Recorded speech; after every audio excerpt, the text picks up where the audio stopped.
பண்ணிட்டோன்னா அவ்வளோதான். நம்ம இதை எந்த டிஸ்டர்ப் பண்ண வேணாம். அது பாட்டுக்கு சாப்பாடு ஆகிட்டு இருக்கும். நல்லா மடமடன்னு கொதிச்சு அது சோறு நல்லா அப்படியே வற்றி தண்ணி எல்லாம் கீழே போயிட்டு அந்த சோறு மட்டும் மேலே இருக்கும்.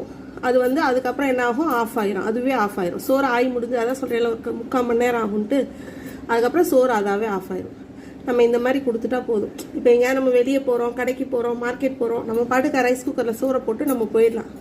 அதுவே என்ன பண்ணிடும், அதுவே ஆட்டோமேட்டிக்காக ஆஃப் ஆயிரும். அதுதான் ரைஸ் குக்கர். இதை வந்து நம்மளே வந்து ஆஃப் பண்ணணும் அப்படி இப்படின்லாம் இல்லை. அது கரெக்டாக நம்ம சோறு ஆகி முடிஞ்சுன்னா அந்த கீப் வார்முக்கு வந்துடும். கீப் வார்ம் வந்துட்டு அவ்வளோதான். அது வந்து லைட் சூடோடே அப்படியே இருக்கும்.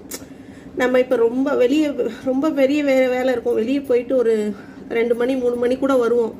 அது பாட்டுக்கு என்ன ஆகும்னு தெரியுமா, சோறு வந்து சூடாகவே இருக்கும். இந்த கீப் வார்மில் இருக்குல்ல, ஏன்னா நம்ம ஆஃப் பண்ணல, அதனால சோறு நல்லா அப்படியே சூடாகவே இருக்கும்.